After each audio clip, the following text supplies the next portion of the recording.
My dear students, greetings to each and everyone. நமக்கு +2 படித்த உடனே அல்லது கல்லூரி முடித்த உடனே நம்ம என்ன பண்ண போகிறோம் அப்படிங்கிறது பேசிக்காக எல்லா ஸ்டூடெண்ட்டுக்கும் உண்டான ஒரு தாட் ப்ராசஸ். சிலர் வேலைக்கு போகலாம், சிலர் மேற்கொண்டு படிக்கலாம், அல்லது நமக்கு சூழ்நிலைக்கு ஏற்ற மாதிரி கரஸ்பாண்டன்ஸ் படிச்சுக்கிட்டு ஒர்க் பண்ணலாம். So many combinations are available. இப்போ நான் ஒரு +2 காமர்ஸ் ஸ்டூடெண்ட் அல்லது கல்லூரி படிக்கிற முதல் வருடம், 2வது வருடம் அல்லது 3வது வருஷம் பட்ட ஸ்டூடெண்ட். எனக்கு என்னென்ன ஆப்பர்ச்சுனிட்டிஸ் இருக்கு அப்படிங்கிறதெல்லாம் ஸ்டூடெண்ட்ஸ் அனலைஸ் பண்ணும்போது ப்ரொஃபஷனல் கோர்சஸ் அப்படின்னு முக்கியமாக நமக்கு மைண்டுக்கு ஞாபகம் வர்றது 3 course: chartered accountancy, cost accountancy, company secretaryship. இந்த 3 கோர்ஸுமே காமர்ஸ் ஸ்டூடெண்ட்டுக்கு சியூட்டபிளான ப்ரொஃபஷனல் கோர்ஸ். இந்த கோர்ஸ் பண்ணணும்னா என்ன பண்ணணும், எப்படி ஜாயின் பண்ணணும், எங்கே ஜாயின் பண்ணுறதுக்கு ஆஃபீஸ் இருக்கு, அந்த இன்ஸ்டிடியூட் எங்கெங்கெல்லாம் இருக்கு, கான்டாக்ட் நம்பர் என்ன, எப்படி படிக்கணும், நம்மோட நாலேஜ் போதுமா, எவ்வளோ ஃபீஸ் ஆகும், எவ்வளோ டியூரேஷன், படித்து முடித்த உடனே வேலை கிடைக்குமா, ஃபாரின்ல வேலை கிடைக்குமா, வேற என்ன ஆப்பர்ச்சுனிட்டிஸ் இருக்கு பணம் சம்பாதிக்க, இதெல்லாம் நமக்கு இருக்கிற பேசிக் கொஷின்ஸ். நம்ம அதை பற்றி தான் இப்போ பார்க்க போகிறோம். இந்த வீடியோவை 3 பகுதிகளாக பிரித்து சிஏ கோர்ஸ் பற்றி ஒரு video, cost and management accounting பற்றி ஒரு வீடியோ, கம்பெனி செக்ரட்டரிஷிப் பற்றி ஒரு வீடியோ, அது மாதிரி 3 பகுதியாக பண்ணலான்னு சொல்லிட்டு ஒரு பிளான். அதுக்கு முன்னாடி நாம் ஸ்டூடெண்ட்டாக இருக்கிறதுனால ஜென்ரல் ஆஸ்பெக்ட்ஸ், நம்ம என்னென்ன பண்ணிட்டு இருக்கிறோம், என்ன பண்ணலாம், எப்படி இம்ப்ரூவ் பண்ணிக்கலாம் அப்படிங்கிறத பற்றி இந்த வீடியோவில் பார்க்கலாம். This video is about general aspects, how a student can improve himself or herself during her or his student days and while he is preparing for professional examinations. இப்போ நம்ம பார்க்க போகிறது சில விஷயங்கள் உங்களுக்கு தெரிந்திருக்கலாம், சில விஷயங்கள் தெரியாமல் இருக்கலாம். என்ன விஷயம் நமக்கு தெரிஞ்சாலும் என்ன விஷயம் தெரியலன்னாலும் ரெண்டுமே ஒன்று தான். என்ன சார் சொல்றீங்க, எனக்கு ஒரு விஷயம் தெரியுது, என்னோட ஃப்ரெண்டுக்கு தெரியல, நானும் அவனும் ஒன்னா அப்படின்னா ஒன்று தான். எப்போ அப்படின்னா when you are not implementing it.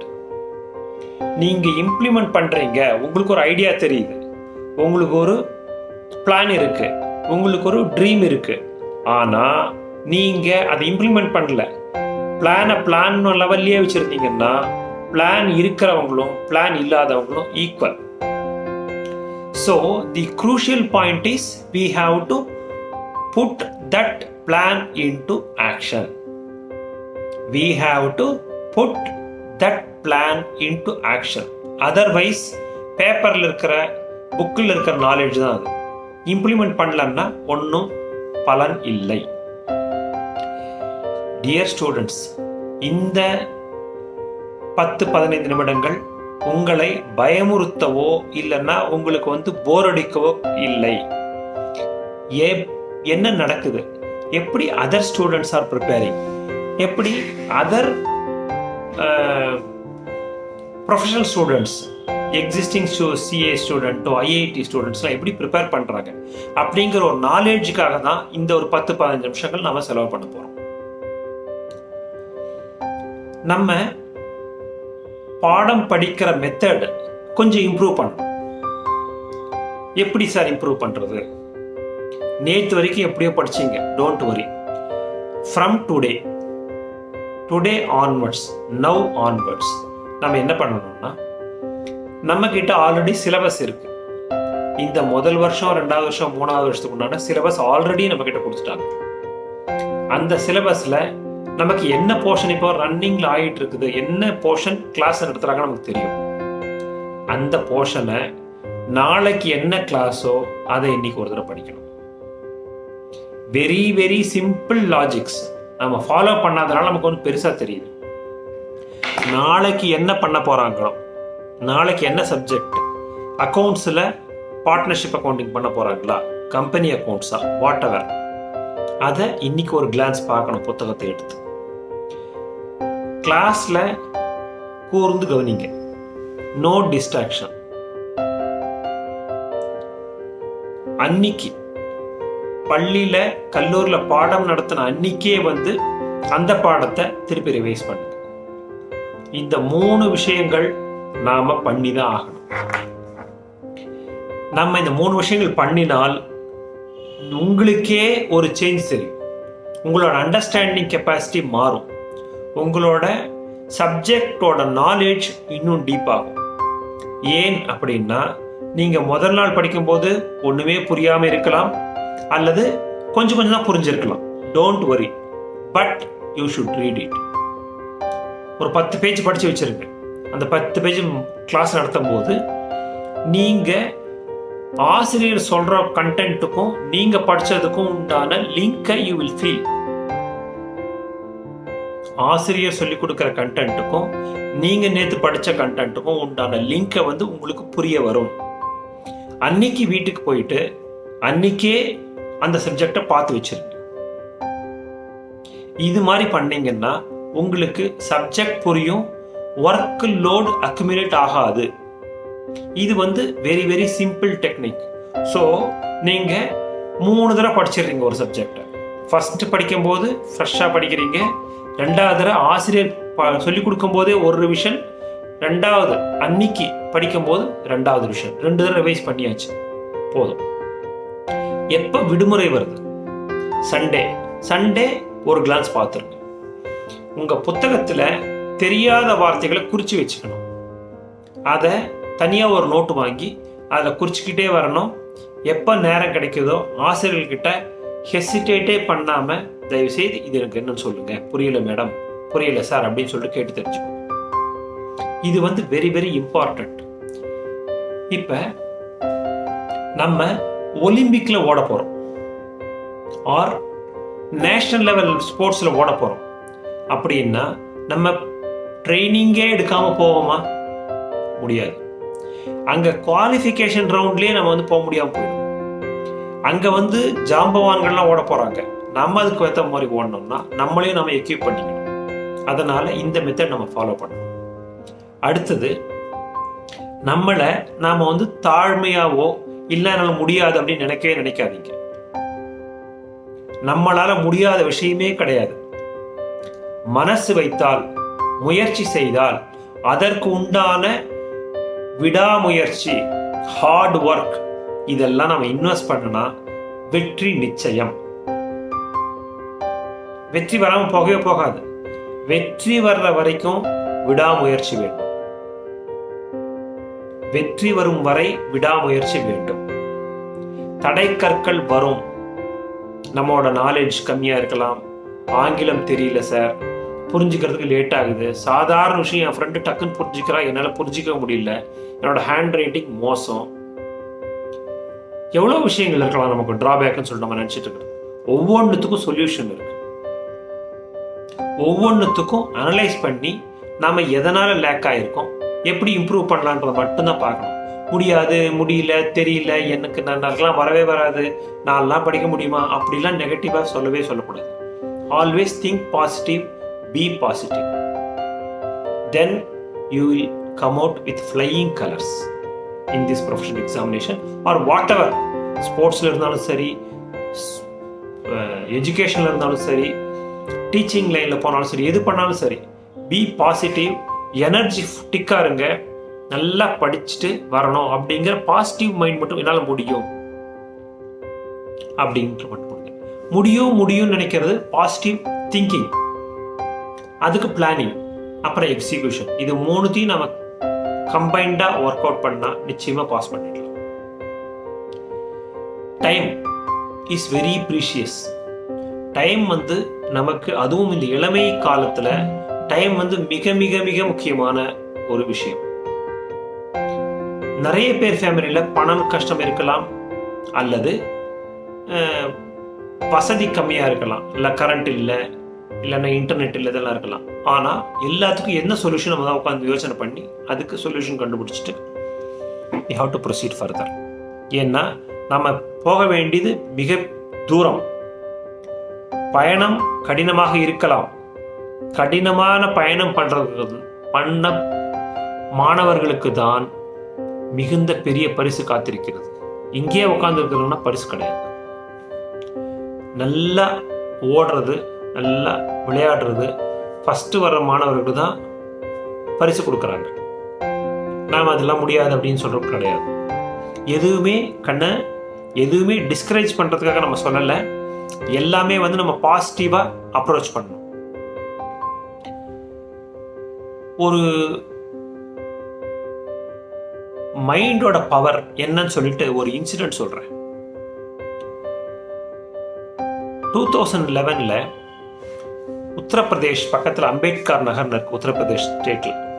அங்கே வந்து அருணிமா அப்படின்னு சொல்லிட்டு ஒரு பொண்ணு, girl, college girl, sports person, கல்லூரிக்கு போயிட்டு அவரோட ஊருக்கு திரும்பி வந்துட்டு இருக்கா ட்ரெயினில். ஒரு இரவு 7-7:30 மணி இருக்கும். அவள் ட்ரெயினில் வந்துட்டு இருக்கும்போது அந்த ட்ரெயின் கம்பார்ட்மெண்ட்டில், அந்த பெட்டியில் சில வழிப்பறி கொள்ளையர்கள், திருடர்கள் இருந்தாங்க. இந்த பொண்ணு செயின் போட்டுட்டு இருந்தா. செயின் ஸ்நாச்சிங், செயினை பிடிச்சி இழுத்தாங்க. அப்போ வந்த சண்டையில் அவளை கீழே விழுந்துட்டான், கீழே பிடிச்சி தள்ளிட்டாங்க. ரன்னிங் ட்ரெயின் வந்து கீழே விழுந்துட்டான் அந்த பொண்ணு. இந்த பொண்ணு விழுந்த உடனே யாருமே பார்க்கல, ட்ரெயின் போயிடுச்சு. இந்த பொண்ணு அன்கான்சியஸ் ஆயிட்டா, பின்னாடி அடிபட்டு. அந்த நேரத்தில் இரவு சுமார் 8 மணி இருக்கும்.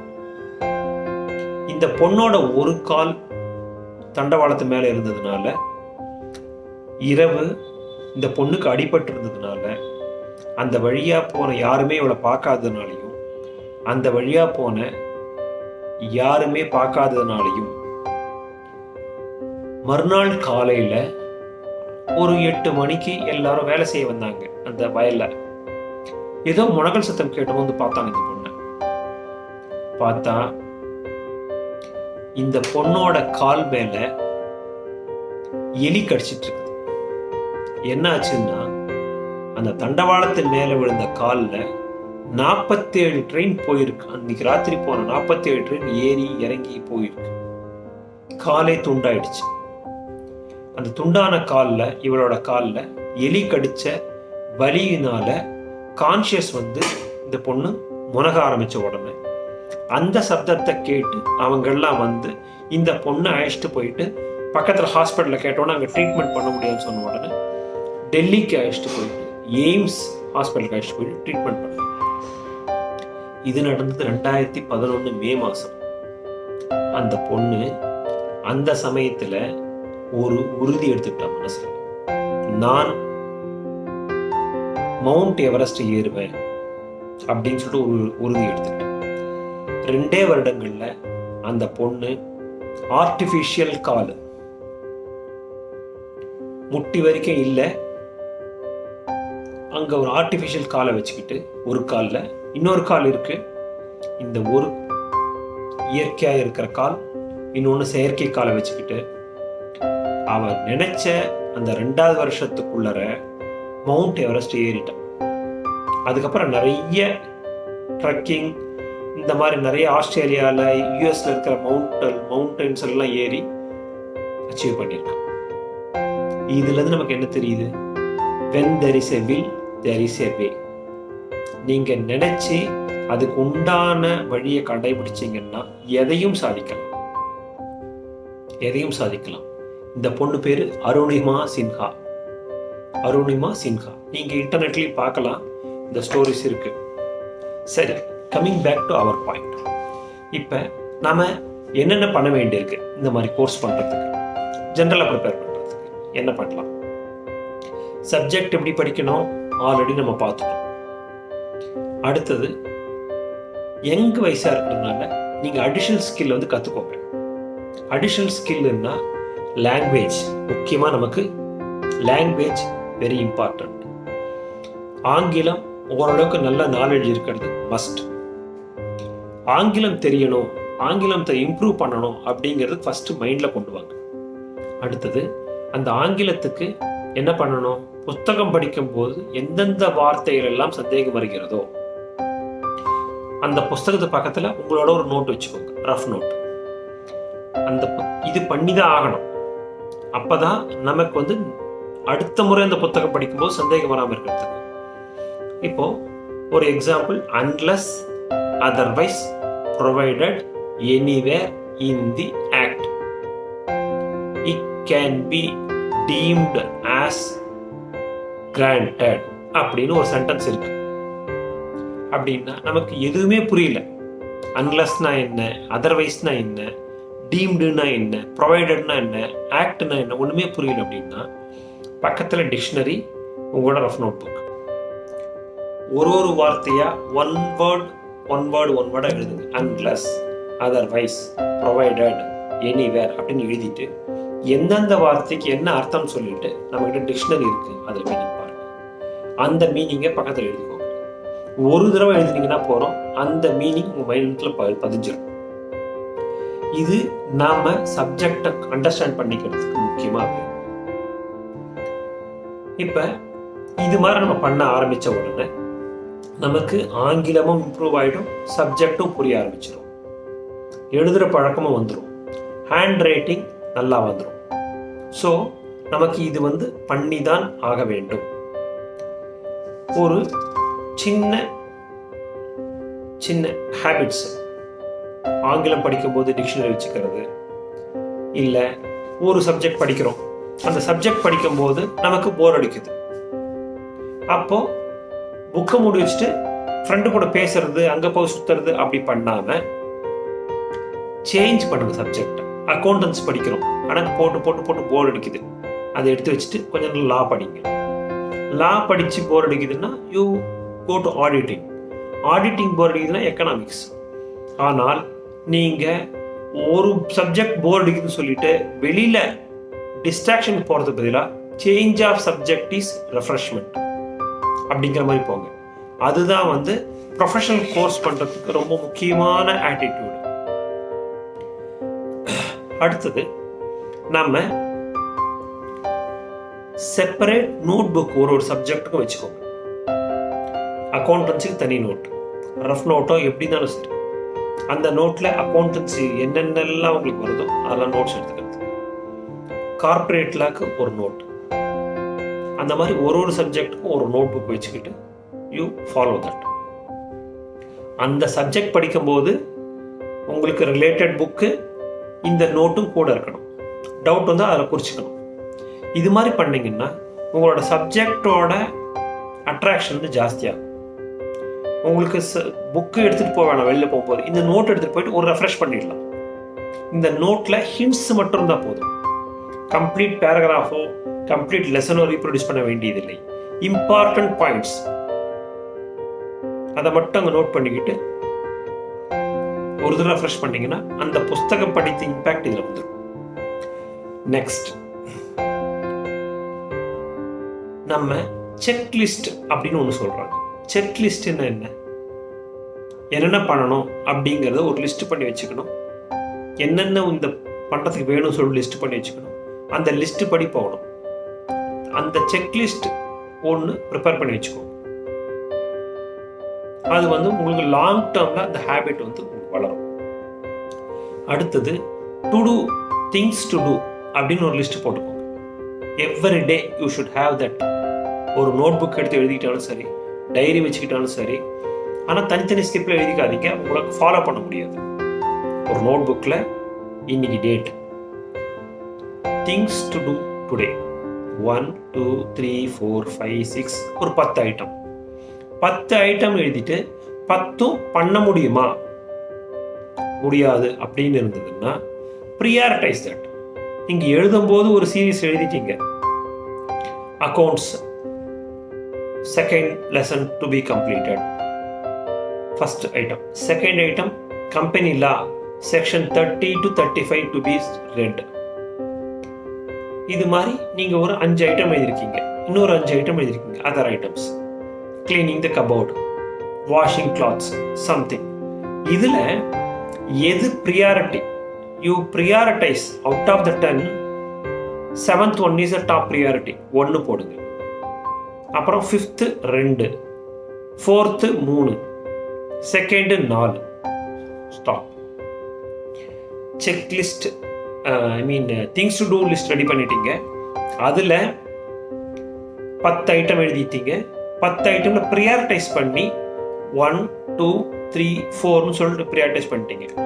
இந்த ஒர்க்கு ஃபர்ஸ்ட் ஒர்க் முடிக்காம செகண்ட் ஒர்க்கு போகக்கூடாது, செகண்ட் ஒர்க் முடிக்காம தேர்ட் ஒர்க்கு போகக்கூடாது அப்படின்னு சொல்லி டிசைட் பண்ணிக்கோங்க. This you have to follow. இதெல்லாம் போர் அடிக்கும் அப்படிலாம் நினைக்காதீங்க ப்ளீஸ். ஏன்னா when you have become a professional, நீங்கள் எல்லாம் ஃபாலோ பண்ணணும்னா இப்பயே ஃபாலோ பண்ணணும். அதனால் things to do list ready பண்ணணும். டெய்லியுமே ஒரு நோட்டில் கண்டினியூஸ் பேஜாக வரணும். அதில் நீங்கள் என்னென்ன பண்ண போகிறீங்கன்னு சொல்லிட்டு லிஸ்ட், அதில் ப்ரியாரிட்டைஸ் பண்ணுறீங்க. அந்த ப்ரியாரிட்டி பேஸ் தான் போகிறீங்க. சரி 1 பாதி இருக்குது 2 போகலாம் அப்படி பண்ணக்கூடாது. First item should be completed before going to second item. இது மாதிரி நீங்கள் அப்ரோச் பண்ணுங்க. இதை பண்ணீங்கன்னா you will see majority of your works is getting completed slowly. இன்னைக்கு நீங்க என்னென்ன மொத்த லிஸ்ட் எடுத்தீங்கன்னா ஒரு 100 ஒர்க் பெண்டிங் இருக்கு, ஆர் 40 ஒர்க்ஸ் பெண்டிங் இருக்குன்னா அந்த 40 ஒர்க்கையும் லிஸ்ட் பண்ணி ப்ரியாரிட்டைஸ் பண்ணி டெட்லைன் போடுங்க. இன் 1 month எல்லாத்தையும் முடிச்சிடறோம்னு சொல்லிட்டு அது வரைக்கும் ஃப்ரெஷ் ஒர்க் எடுத்துக்காதீங்க. இது மாதிரி நீங்க சப்ஜெக்ட் கவர் பண்ணீங்கன்னா you will easily no problem cover these subjects. உங்களுக்கு புரியும். You can talk, you can write, you can come out very well in front of the examinations hall. இதெல்லாம் நம்ம பார்த்தது பேசிக்ஸ். இப்போ நாம அடுத்தது கம்பெனி செக்ரட்டரிஷிப் CS பற்றி படிக்க போகிறோம். அடுத்த வீடியோவில் அதை பார்ப்போம். தேங்க்யூ.